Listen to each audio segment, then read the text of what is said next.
예. 말씀 교제하겠습니다. 오늘 말씀은요, 사도행전 23장 1절. 사도행전 23장 1절. 자, 제가 읽겠습니다, 여러분. 바울이 공회를 주목하여 가로되, 여러분 형제들아. 형제들아. 참 이 말은 제가 너무 좋아하는 말이에요. 형제들아. 형제들아. 오늘날까지 내가 범사에 이 말도 참 귀해요. 범사에 양심을 따라 하나님을 섬겨노라 하거늘.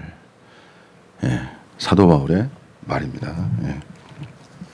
그 다음에 이제 디모데 전서 4장 1절 2절입니다. 디모데 전서 4장 1절 4장 1절 2절. 그러나 성령이 밝히 말씀하시기를 후일에 어떤 사람들이 믿음에서 떠나 미혹해 하는 영과 귀신의 가르침을 쫓으니라 하셨으니, 2절이 중요해요. 자기 양심이 화인을 맞아서 외식함으로 거짓말하는 자들이라. 그 다음에 또 하나 보겠습니다. 디모데전서 1장 10절이에요. 10절. 1장 10절. 디모데전서 1장 10절이에요. 19절. 1장 19절. 믿음과 착한 양심을 가지라. 어떤 이들이 이 양심을 버렸고 그 믿음에 관하여서는 파선하였느니라. 오늘은 제가 잠시 기도하고 말씀을 전하겠습니다. 하나님 아버지, 감사드립니다. 우리와 같이 어둠과 이 흑암의 세상에서 하나님의 말씀의 빛을 비춰주시고 주님을 사랑하고 따라갈 수 있는 이러한 귀한 은혜를 주신 것을 참으로 감사드립니다. 아버지여, 우리가 이 말씀을 통해서 더 깨닫게 해주시고 오늘 이 시대에 우리가 어떻게 주 앞에 서며 가야 할지를 가르쳐 주시기를 간절히 성령을 의지하여 주 예수님의 이름으로 기도드리옵나이다. 아멘. 자, 오늘 이제 제가 여러분에게 들려드릴 말씀은 양심에 관한 말씀이에요.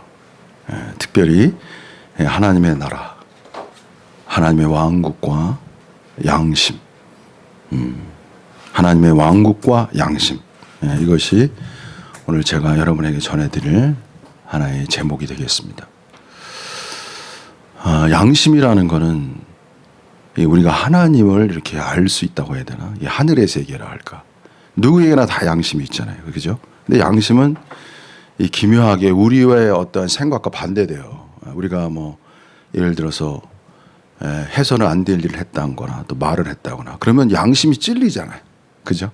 그 양심은 뭔가 우리를 이렇게 참된 게 무엇인지 거짓된 것이 무엇인지를 이렇게 알려주는, 우리가 아무리 합리화해도 양심이 말하면 또 속일 수가 없거든요.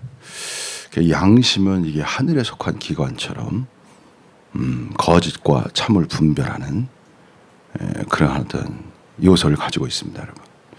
양심이 저는 우리의 신앙 생활에서 매우 중요하다, 이렇게 말씀을 드릴 수 있겠습니다.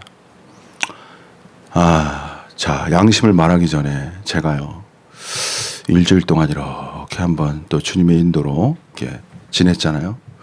느껴진 게 뭐냐면, 제가 나이가 들면, 저도 좀 나이가 이제 드는 거거든요. 나이가 들면서 느끼는 게 뭐냐면, 야, 이 세상이 다 지나가는구나, 이런 걸 자꾸 느껴요. 그리고 세상이 주는 낙이나 즐거움도 자꾸 감수하는 거야. 그래서 소망이 자꾸 이 세상에서 떠나가. 그리고 저 하늘이라고 말해야 되나? 이렇게 하나님에 향한 그러한 마음이 많아져요. 특별히 제가 고난 가운데 이렇게 볼 때 왜 고난이 유익한가?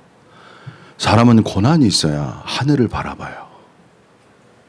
하늘을 생각한다고. 더 나아가서는 하나님을 깊이 생각하게 돼요. 우리 인생이라는 게 그러잖아요. 여기 살고 있지만 천년 만년 살 것 같아도 이제 나이가 들면 이거 떠나야 되는구나, 이게 실감이 나요. 점점 몸이 아파오고 기력이 쇠하고 느낌이 온단 말이에요. 그래서 전도서에 보면은 젊은 날 창조자를 기억하라, 이렇게 말하거든. 나이 들어서 하나님을 기억하는 건 너무 늦어요. 그죠? 젊어서 창조자를 기억해야 우리의 일생을 정말 지혜롭고 정말 하나님의 뜻 안에서 바르게 살아갈 수 있어요. 나이가 들어보니까 저도 이 말씀이 무엇인지를 이제야 조금씩 알 것 같아요. 그래서 인생이라는 건 죽음을 생각해야 되고 끝날을 생각해야 돼요. 그래야 정신을 차려요. 하이데거라는 철학자가 이 죽음의 본질을 깨달아야 현실적 자아를 인식한다는 말을 했거든요, 여러분. 이 죽음이라는 것은 인간이 누구인가 자기 자신의 본질적 가치를 생각할 수 있는 아주 중요한 요소가 됩니다, 여러분. 그래서 여러분 성경에는요, 잔치집보다는 상가에 가야 세상을 살아가는 지혜를 배운다고 말하는 거예요. 사람이 죽음 앞에 깊어져요. 그리고 또 흔한 말로 철이 든다, 이렇게 말할 수도 있어요. 그래서 어쨌든 우리가 시간성 안에서 우리가 어떻게 살아갈까? 세상 한번 다 죽잖아요. 성경에는 죽은 다음엔 반드시 심판이 있다고 그랬거든요. 히브리서 9장 23절에. 그래서 이게 참 간단한 문제가 여러분 결코 아닙니다. 그래서 우리가 과연 우리는 어디를 향하고 어디로 어떻게 살아가야 할까? 그때 이 정연욱 목사가 그래도 주님 앞에 귀한 은혜를 받은 건 뭐냐면 바로 하나님의 나라, 하나님의 왕국이에요. 그래서 오늘 제가 전하는 제목이 왕국과 양심에 관한 이야기예요. 이 얘기가 너무 길어요. 그래서 짧게 중요한 것만 얘기해야 돼요. 자, 쉽게 중요한 것만 말씀드리겠습니다. 이 하나님의 나라를 얘기하려면 이게 너무 시간이 걸려가지고, 자, 우리가 그리스도인이 되었다고 해서 변화되지 않으면 왕국에 못 들어가요, 여러분. 쉽게 말하면 성장과 성숙이 되어야 왕국에 들어가는 거예요. 천국에 들어간단 말이에요. 예? 내가 선지자 노릇하고 뭐 주의 이름을 부르고 이래서 뭐 내 뜻대로 행하는 자라야, 내 뜻대로 행하는 자라야 천국에 들어간다는 거예요. 주여 주여 말해서 들어가는 게 아니라, 선지자 노릇해서 들어가는 게 아니라니까. 하나님의 뜻대로 행하는 자라야 천국에 들어간다, 이렇게 말씀하래요. 하나님의 뜻대로 한다는 자체도 해석하기가 뭐 너무 많죠. 근데 그 중에 중요한 것이 뭐냐면 변화돼야 돼요. 뭐와 같이 변화돼? 주 예수님과 같이 변화되셔야 돼. 요한서신에 우리가 그와 같을 줄을 아는 것은 그가 계신 그대로 우리가 본다고 그랬거든. 생명의 성장, 변화는 뭐냐? 우리가 주님을 그대로 닮아가는 거예요. 그래야 왕국에 들어가는 거예요. 이것이 여러분 이 시대에 여러분이 들어야 할 진리예요. 구원의 복음을 들으셔야 되지만 왕국의 복음도 여러분이 들으셔야 되는 거야. 그래야 여러분이 이 시대에 여러분의 귀한 인생을 낭비하지 않고 후회하지 않는 인생을 살아갑니다. 그래서 왕국에 들어가고, 지난번에도 말했지만 그리스도의 형상을 본받는 이 길에서 중요한 것이 뭐냐? 바로 양심이라는 거예요. 그 양심이 뭐냐면 이런 거예요, 여러분. 하나님의 왕국에 맞는 양심이 돼야 돼. 이게 핵심이야. 양심이요, 여러분, 다 틀려요. 예? 똑같지 않아요, 여러분. 그 사람의 교육 수준에 따라서 양심이 틀려요, 여러분. 지식에 따라 양심이 틀린 거예요. 예. 사람이 지식이 높을수록 정말 잘 교양적이라고 해야 되나? 더 이렇게 고급화? 더 이렇게 온전해진다고 해야 되나? 이렇게 할수록 양심이 높은 거예요. 그러지 않으면 양심이 낮단 말이에요. 문화 수준이 높다는 것은 사실 양심도 높아지는 거예요, 여러분.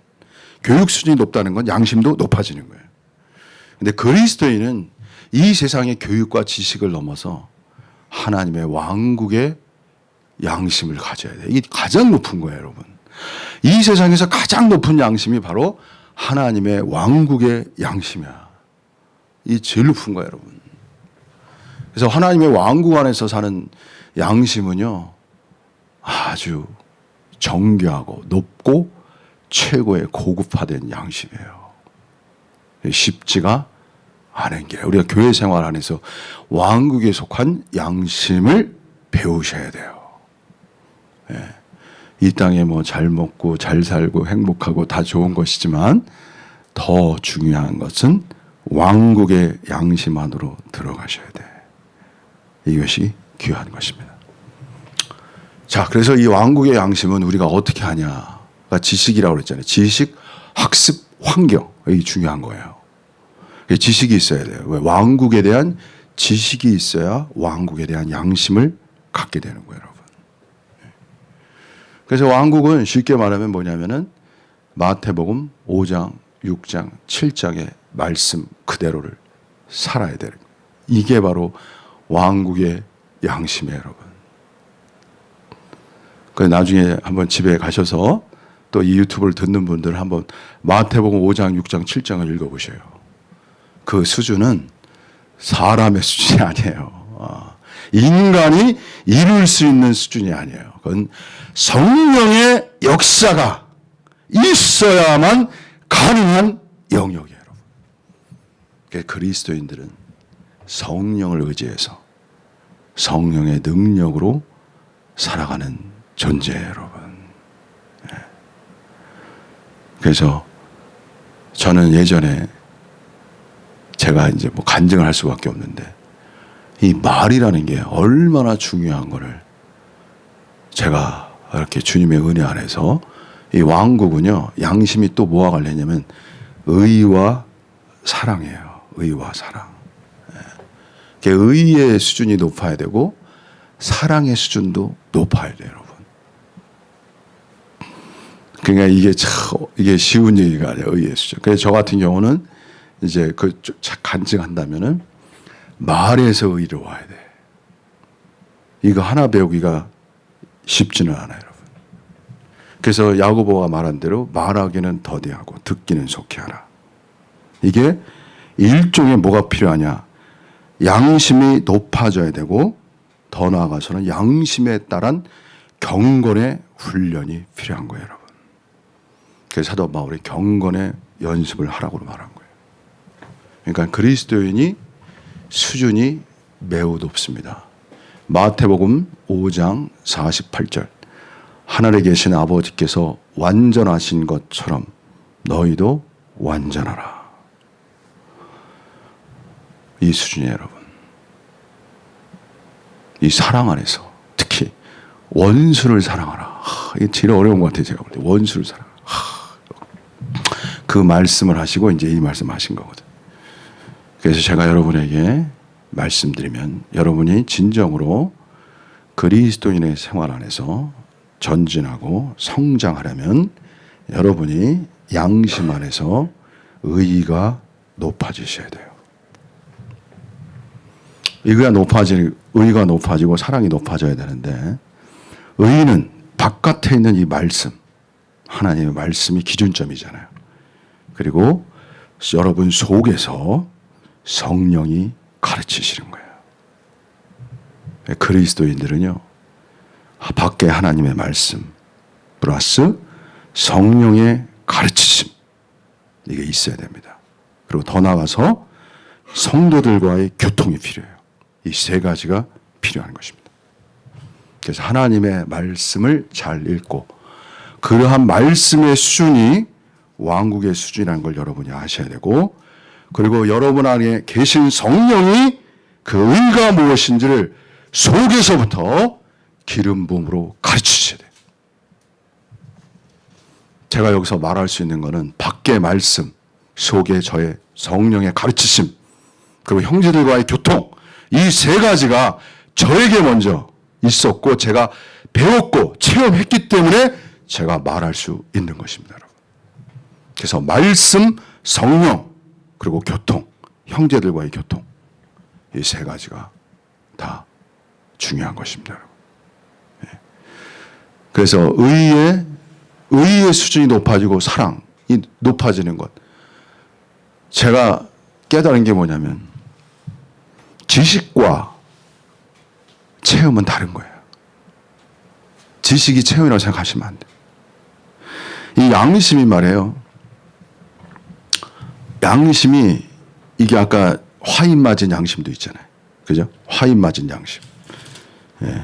그래서 여기 보면은 성령이 밝히 말씀하시되 후일에 어떤 사람들이 믿음에서 떠나 미혹하는 영과 귀신의 가르침을 쫓으니라. 여러분, 이 가르침이 중요한 거예요. 가르침이 매우 중요한 거예요. 여러분. 어떤 가르침이 어떠한 양심을 여러분에게 형성시키는 거예요. 여러분. 여기 보면은 미혹하는 영, 영도 있어요. 영. 그리고 가르침, 귀신의 가르침을 쫓으니라 했으니 자기 양심이 화인을 맞아서 영과 가르침이 양심을 화인맞게 하는 요소가 될 수 있는 거예요. 여러분. 그래서 흔히 말하면 이단을 주의하라는 거야. 이단에 잘못 빠지면 양심이 화인맞게 돼요. 여러분. 감각을 잃어버린다고. 조심해야 돼요. 여러분. 사단의 역사는 뭐냐면요. 하나님의 것, 광명한 천사로 오잖아요. 빛으로 온다고. 좋은 곳으로 온다고. 좋은 가르침으로 와. 근데 좋은 가르침이 양심을 마비시키면 사단의 역사가 그 속에 역사된 거예요, 여러분. 그렇기 때문에 이 시대는 분별해야 돼요. 우리의 양심을, 의의 수준을 높이고 사랑의 수준을 높이는 양심을 갖게 하는 것, 그것이 건강한 가르침인 거예요, 여러분. 근데 거꾸로 지식은 있는데 막 형제 알기를 막 그냥 차단해. 형제를. 예? 예, 형제들을 막 자기 마음에 안 듣는다고. 이 잘못된 가르침이에요, 여러분. 형제가 얼마나 소중한데요. 형제는 함부로 나눌 수 없는 거예요. 이미 정하신 것이라. 성령의 하나 되게 하신 것은 바로 형제 사랑을 의미하는 거예요, 여러분. 형제는 나눌 수 없다는 걸 의미하는 거예요.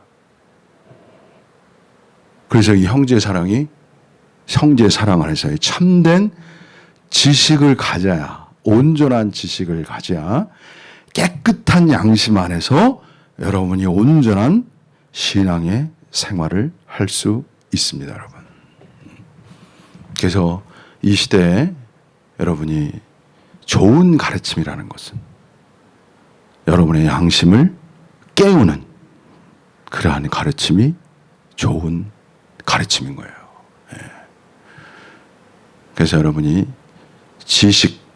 좋은 가르침의 지식을 얻어야 여러분이 온전한 양심을 가지고 그 양심 안에서 전진될 수 있습니다. 이것이 제가 강조하고 싶은 거고, 두 번째는 여러분, 말씀이 양심을 형성하는 거야. 말씀의 수준을 지키고 말씀의 수준에 이르지 못했을 때 여러분의 양심이 찔림을 받아야 그래야 여러분이 전진하는 거예요. 마태복음 5, 6, 7장은 이렇게 높은 수준인데 찔림을 안 받아. 그건 그거고 나는 나고. 이렇게 되면 전진이 안 되는 거예요. 제가 간증한다면 저는 제 양심을 찌른 건 무엇은 높은 진리의 말씀이 아니에요. 높은 지식의 말씀이 아니에요. 항상 제 양심에 찔린 건 뭐냐면, 하나님 왜 나는 마태복음 5, 6, 7장이 내 생활에서 이루어지지 않습니까? 이것이 제 수십 년간의 양심이 찔린 거예요, 여러분. 이러한 양심이, 이 말씀이 수준에 이르지 못했을 때 여러분의 양심이 반응을 해야 돼. 말씀이 여러분에게 뭔가를, 양심을 작동시켜야 돼. 그래가지고 여러분, 우리가 그리스도의 심판대라는 건 뭐냐면은, 우리가 모두가 예수 그리스도 앞에 서요. 예수 믿는다 해도 다 서요, 여러분. 그때 우리가 행한 대로 심판을 받아요. 근데 지혜로운 사람은 뭐냐면, 바로 현재 보이지 아니하시지만 우리 안에 계시는 성령이, 그분이 일종의 우리를 심판하시는 거야. 속에서부터. 우리를 다루신다고요. 속에서 말씀하셔. 응? 어떤 말을 길게 할 때, 어떤 말이 잘못됐을 때, 어떤 행동이 잘못됐을 때 성령이 여러분 속에서 말씀하셔요. 그리고 또 더 나아가서 교회 생활이라는 건 뭐냐면 지체들이 또 말을 해줘요. 예, 성도들이 말을 해주는 거야. 예. 그래서 우리가 성령이 내주하시지만 또 교회 가운데 누가 있냐면 지체들이 있어요. 지체들과 서로 교통하면서 사랑 안에서 참된 말을 해야 되는 거야. 지혜롭게 말해야 돼. 모든 지혜로 말해야 돼. 그게 교회 생활이 참 어려운 거예요. 그러나 교회 생활은 사랑이 있어야 되고 참된 말이 있어야 돼요. 그리고 지혜가 있어야 돼. 그래야 한 사람 한 사람이 그리스도 안에서 채워지는 거예요. 사도 바울이 그리스도의 형상이 너에게 이르기까지 내가 해산하는 수고를 한다고 말한 거예요. 교회 생활이 그래서 또한 중요한 것입니다. 예. 그래서 제가 결국은 성장이라는 건 뭐냐면은 양심이 의 안에서 사랑 안에서 높아진 것, 그것이 성장인데 여러분 대화를 해보세요. 다른 형제, 다른 지체, 다른 그리스도인과 대화해서 그 사람의 의와 사랑, 이 의와 사랑은 아주 기묘한 관계예요, 여러분. 이것도 참 뭐 긴 얘기가 필요한데 의가 강하고 사랑이 없으면 문제가 생겨요, 여러분. 그렇게 돼 있어요. 왜냐하면 인간은 의 때문에 분열이 돼요. 옳다는 것, 진리의 지식 때문에. 그래서 사랑이 있어야 돼. 서로 포용하고 용납하고 인내하고 겸손하고 온유한 인성의 사랑이 있어야 또 하나 되거든. 의와 사랑은 아주 기묘한 관계. 배울 것이 너무나 많은 거예요, 여러분. 예. 그래서 여러분의 인생은 뭐냐면 하나님이 이렇게 의와 사랑의 수준을 높여서 예수 그리스도를 닮게 하는 것이 바로 인생의 이야기입니다, 여러분. 이것이 있어야 여러분 나이 들어서 후회하지 않습니다. 이 세상에 있는 건 다 지나가요. 남는 거는 내 안에 계신 그리스도의 형상이 우리 안에서 새겨지는 것, 그것이 남는 거예요. 그 실체가 뭐냐면 바로 우리의 양심이 매일 조금씩 의 안에서 높아지고 사랑 안에서 높아져요. 의는 내 자신 안에서 의가 강조돼. 근데 타인에 대해서는 사랑이 있어야 돼요. 자기 자신에서는 의가, 그러니까 자기 자신의 의가 있어야 되지만 타인에 대해서 사랑이 있어야 되기 때문에 성도의 길은 뭐냐? 오래 참음의 길인 거예요. 겸손의 길이고 온유의 길이고 그리고 뭐예요? 용납하는 거야. 끝까지. 그래가지고 참된 말을 함으로 서로가 어려울 수 있어도 사랑 안에서 끝까지 형제 자매를 사랑할 수 있어야 이 시대에 하나님이 원하시는 그러한 그리스도의 몸이라고 하는데 나라가 이 땅에 세워지는 것입니다. 그래서 여러분 항상 이러한 진리 안에서 여러분이 한 걸음 한 걸음 전진해 나아가시기를 주님의 이름으로 축복합니다. 아멘. 자, 나오십시오.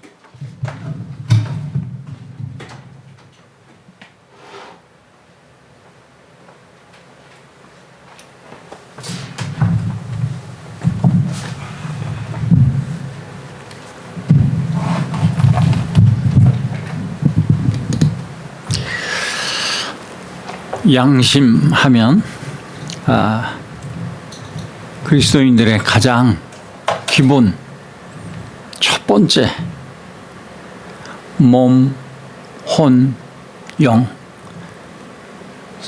사람의 구성이 영혼, 몸으로 구성되어 있는데 우리 몸은 혼의 지배를 받고 혼 속에는 생각, 감정, 의지 여러 가지 판단하는 것이 있는데 그 혼을 지배하는 것은 영입니다. 이 영은 하나님께 인간에게만 주신 고유한 선물인데 이 영 속에 하나님과 교통할 수 있는 직감이 있고 또 양심이 있습니다. 그렇다면 이 양심은 문자적인 의미로는 선악의 판단을 위해 내 안에 사람 안에 내재하는 식별할 수 있는 기능이다. 이렇게 문자적으로는 해석할 수 있겠지만 이 단어는 성경에서 사도 바울에 의해서 신학에서 쓰여지기 시작했습니다. 사람에게 주어진 선물이라고 했습니다. 그것은 마음이 새로워지고 믿음과 함께 예리해져서 우리 안에 정착되는 과정, 영 분별 또는 믿음과 함께 예리해진다고 했는데 그렇게 해서 새로워진 신앙 양심이 싹 트는 거죠. 이런 양심이 회복될 때에 선한 신앙의 싸움을 할 수가 있고 또 신앙의 배를 출항할 수가 있습니다. 이것은 신앙의 여정을 가는데 매우 소중한 시작이 양심에서 비롯되는 것입니다. 그 반대는 악을 행하면서도 부끄러운 줄 모르는 양심. 물론 성경에서는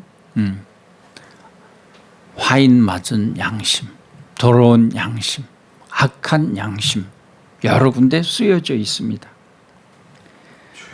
그러한 양심으로 인해서 믿음이 파멸되고 우리 신앙의 이 배는 파손할 것입니다.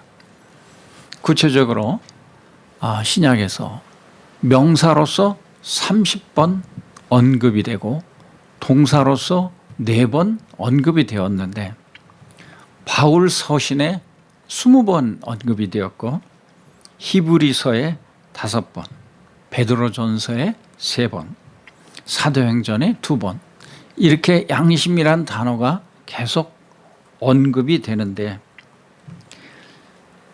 서두에 말씀드렸듯이 불의를 식별하고 스스로 어떤 행위에 대한 선악 기준을 판단하는 기준을 가지는 위치, 그러니까 사람 안에 있는 이 양심의 위치, 이것은 거듭 말씀드리면 신약에서 이 양심은 인격적인 책임을 지고 살고 행동하고 어떤 가치관을 가지는 것 이렇게 표현하는데 이거는 어떤 공지가 아니라 사람이 주는 공지가 아니라 하나님께서 어떤 실체적 행위와 언행과 삶에 하나님의 뜻이 담아져 있는 것을 우리 신앙인에게 공지하는 것입니다. 그렇다면 양심은 어떤 기능을 가지고 있을까요? 하나님의 뜻을 아는 것입니다. 우리 사람이 하나님의 뜻을 알을 때 하나님을 제대로 섬길 수가 있고 하나님의 기뻐하심에 합당한 자가 될 수 있을 것입니다. 하나님의 뜻을 알고 행치 않는다. 그것은 더러워지고 화인 맞은 외식하는 거짓말하는 그러한 양심인 것이죠. 우리는 항상 2가지 마음으로 다툽니다. 내가 남과 다투는 게 아니라 내 안에 2가지 마음. 양심, 비양심. 이것이 하나 될 때 온전한 믿음이 이루어질 줄 압니다. 이 더러워진 양심은 오직 그리스도의 피에 의해서만 깨끗해질 수 있습니다. 그랬을 때 하나님께서 쓰시기에 합당한 양심의 소유자가 되는 거죠. 그것은 어디까지나 하나님의 은혜에 은해서 시작되고 또 결과는 하나님의 뜻을 알게 되는 것이라 말씀드렸습니다. 그렇게 되면 깨끗한 양심, 선한 양심에 따라서 우리는 행동하게 될 것입니다. 그랬을 때 하나님께 쓰임받고 또 세상의 어떤 질서에 순종할 수도 있고 가장 중요한 신앙의 결과와 연관된다고 볼 수 있겠습니다. 이러한 과정을 거친 양심은 성령과 함께 진실을 증거하는 것이 바로 양심입니다. 즉 양심은 자기를 초월해서 자기의 판단 기준이 아니라 그리스도 안에서 성령과 함께 자기와 관계가 되고 또 다른 사람과도 관계되는 것이 바로 양심이죠. 다시 양심은 자기가 어떠한지 자기를 위해서가 아니고 그리스도 안에서 약한 양심들을 위해서 쓰여지고 그들을 사랑하며 모든 사람과 함께 하나님을 찬미하고 감사하는 것, 이것이 성숙한 하나님이 기뻐하시는 양심이라 할 수 있겠습니다. 이것이 바로 신앙의 양심이고 그리스도인인 것입니다. 중요한 것은 사도 바울은 양심이 강한 자에 대해서 약한 양심을 가진 자에게 배려하라라는 말을 강조하셨습니다.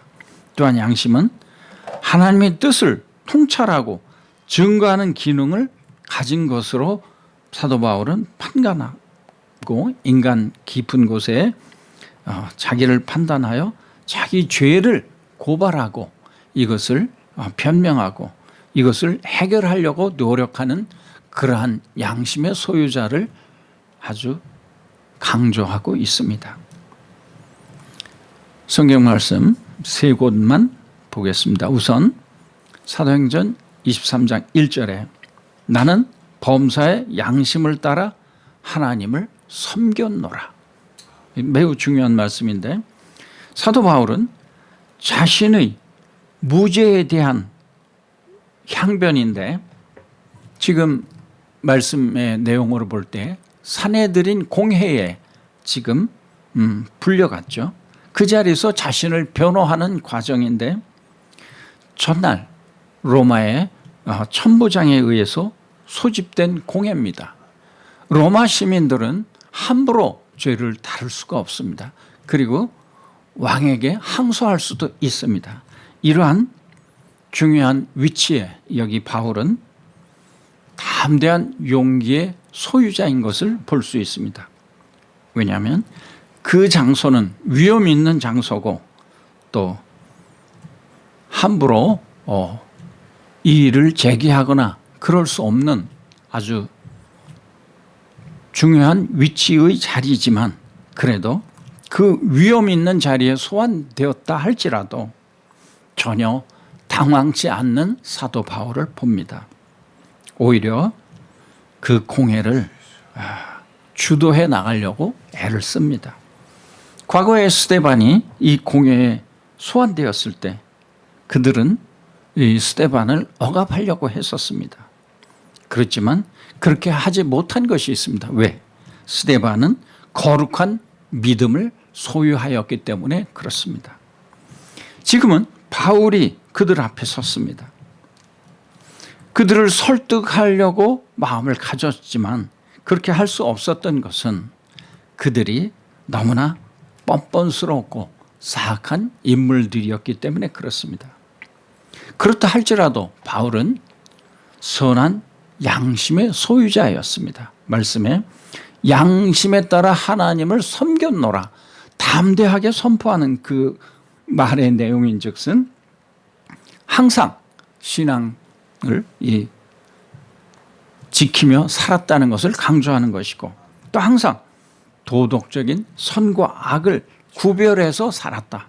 또 자신이 행한 것에 대하여 책임지며 분수에 맞게 살았다는 것을 강조하고 있습니다. 비록 그가 바울이 되기 전에 사울일 때 교회를 박해한 적이 있습니다. 그때도 그가 이것은 반드시 하지 않으면 안 되었다라고 생각했기 때문에 그렇게 한 행동이었습니다. 비록 그의 양심이 잘못 알고 있었다고 하더라도 그는 양심에 지시하는 바에 따라서 행동했었습니다. 바울은 지금 회심한 이후의 시기, 즉 그가 복음을 전함으로써 그들에게 불만을 사고 미움을 받게 된 이후의 시기에 대해서 지금 이야기를 하고 있습니다. 오늘날까지 내가 범사에 양심에 따라 하나님을 섬겼노라고 강하게 선포했다고 말씀드렸습니다. 바울은 하나님을 기쁘시게 하고 그의 의무를 이행하는 것, 그 이외에는 아무것도 관심하지 않고 목적을 두지 않았음을 알 수 있습니다. 그는 자기보다 하나님을 더 앞세우고 하나님만을 바라보고 비록 그가 실수한다고 할지라도 그는 떳떳하게 말하고 떳떳하게 행동했음을 볼 수 있습니다. 그는 언제나 어디서나 항상 양심대로 살았습니다. 어떤 변화가 일어나든지 간에 한결같이 이 양심을 지켜왔습니다. 그리하여서 사도행전 24장 16절에 양심에 꺼리낌 없기를 힘쓰나이다. 양심에 따라 살면 양심에 꺼리낌이 없다. 이어서 선포하고 있습니다.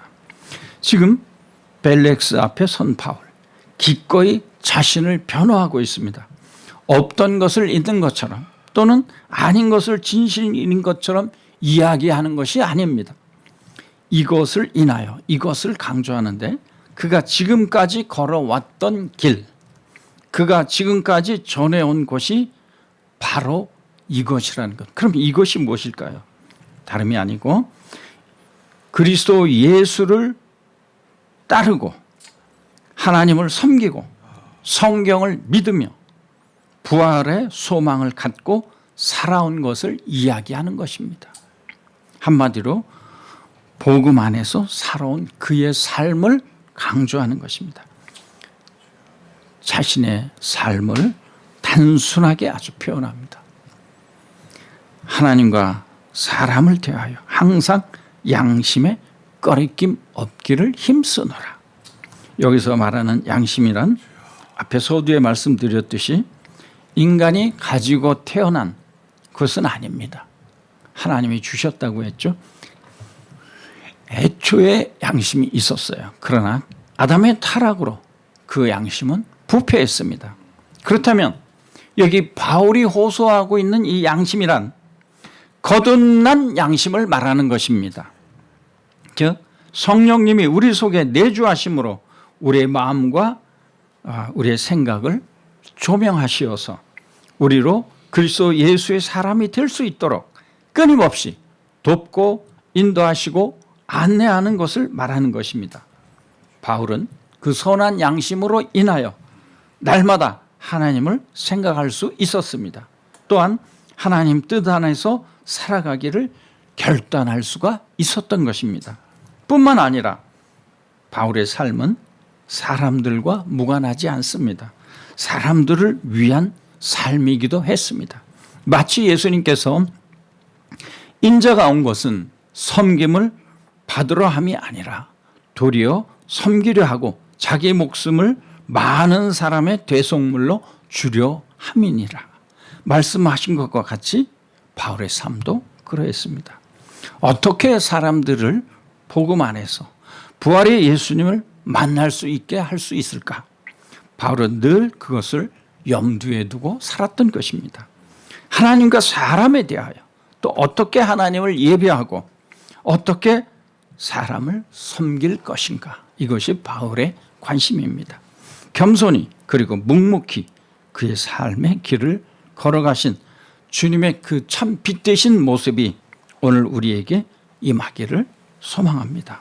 마지막으로 더욱이 로마서 9장 1절에서는 내 양심이 성령 안에서 나와 더불어 증언하노니, 이 말씀은 복음에 대한 확신과 잃어버린 영혼들에 대한 깊은 애통함을 표현하는 것입니다. 오늘날 그리스도인들이, 특히 우리가 본보기로, 믿지 않는 분들의 본보기로 살아야 될 것인데, 우리 자신들을 복음의 진리로서 확신을 가지고 동시에 구원받지 아니한 많은 이웃들을 향한 깊은 사랑과 관심이 꼭 필요한 시기입니다. 이것이 우리에게 꼭 있어야 하겠습니다. 아멘.